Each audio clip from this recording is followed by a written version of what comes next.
Blind Guardian quote that I have at the beginning of my book, RPG Life, and that book is probably not going to be able to be released anywhere because there's so many quotes in it actually. But well, who knows? But anyway, it says something like, find the key, find this precious stone, find the key to be free. It's from their great, actually. It's from a song called The Point of No Return. N-O, not K-N-O-W, which is a Kansas song and album. Pretty good one, too. Both, but it's not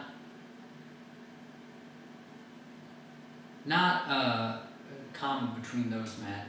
It's not, well, whatever. It's from their Twilight band's album, and I actually really like that album. I think that album's incredible, but this book, now there are many bad things to say about Michael Malice, and I don't even think this book presents him in as bad a light as he deserves, because this book sort of goes along with kind of the left-wing bullshit values, and Michael Malice, I think he's sort of softened on some of his left-wing stuff. Ironically, he calls himself a conservative in the book. Yeah, you're a conservative in all the wrong ways, maybe, but, or at least not enough of the right ones. But in any case, like, basically you're immoral conservatives. It's like, if you're an immoral conservative, then you're not really a conservative. And if you're a conservative, then, that's a bad thing to begin with because you're talking about a government system. But it's better than being a liberal in the government system sense. But if you're a conservative and, like, you're pro-murder and stuff, then, like, what are you even doing, But anyway, and there are some sections here, briefly, graciously, but there are sections where Michael Malice is, like, going off on, like, pro-murder stuff, and it's like, really, Michael? Come on.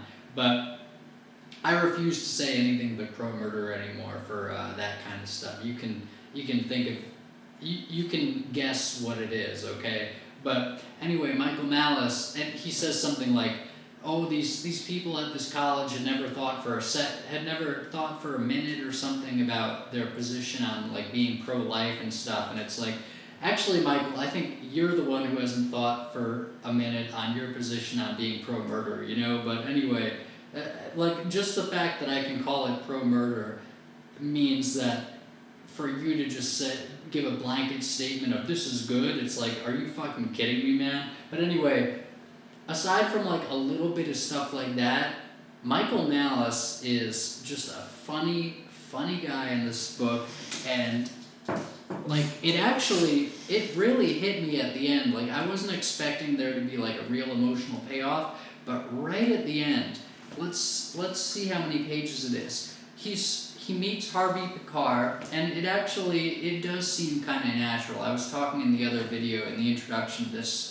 BookTube channel aspect, I was talking about how, well, it seems like this is a big control book. I won't say it's not still, like, it still seems very odd that Michael Malice got his own book way before he became, like, big famous, but there's this little panel they have where Harvey Picard is, like, coming out of the muck, and, like, these swamp creatures are coming to get him, and Michael Malice, previously to that panel, quotes a song by the band Aberdeen, apparently, that says, "Let's go outside, it's sunny in California," which Michael says, he takes it to say, like, basically, well, let's do it in his own words. And what this speaks to me of is the notion that if there's brightness and beauty and joy somewhere, that these things are possible anywhere. And there's this beautiful panel of Harvey just, I won't describe it anymore, but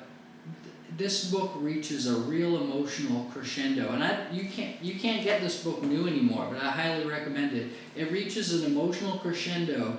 And it also, like, there are parts in this book, towards the end as well, before that, though, Michael Malice is standing there, and he's in this bullshit job where they're being, like, really, really bizarrely, like, shitty.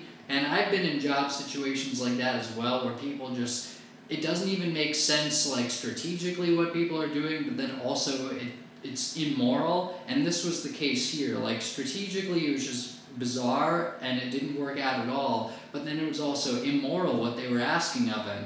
And he's like, you know what, like, fuck you guys. I've been through enough shit with this. This doesn't make sense, and you're asking me to compromise myself here, and it just, fuck you here. And, like, Michael Malice, like, it really, like, I looked at that and I was like, you know what, like, the way I've been living my life, I have been living on, like, a razor's edge kind of thing, like, living on the razor's edge, you know, whatever. I don't want to say that even a whole line of a song, but, you know, like, I've been, like, really living, like, very strictly, and, like, to the point where, like, I get really fucking pissed, because I'm really trying to follow, like, the straight and narrow path, like, Jesus, whatever you think about him. Alan Watt has some interesting things to say about cross, Christ, whatever.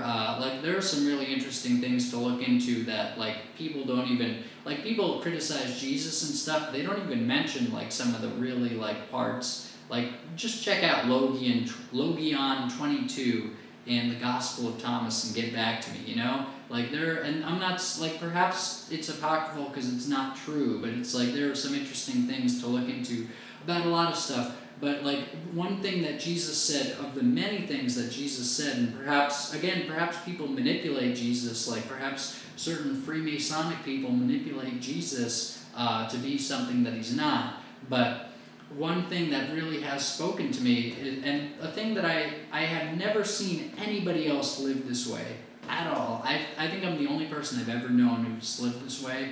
But fuck you if, oh man, you really think you're a great guy. Fuck you. I put in the fucking work, okay, man? Oh man, you went to prison for sending someone angry emails. Fuck you. I put in the fucking work. That guy fucking deserves angry emails. I'm not going to send emails like that again, but me sending somebody emails does not equate to me getting kidnapped by the fucking government for years and then being basically, my face being pushed in the fucking mud. That doesn't equate at fucking all. He could have not even fucking opened that fucking email, alright? I did nothing but send fucking words, okay? But in any case, I've been walking the straight and narrow, and I've more than anyone in the government that I've ever seen, more than anyone I've ever met in my life, I've been walking the way, the path is narrow and few find it, or whatever Jesus said, and whoever said it.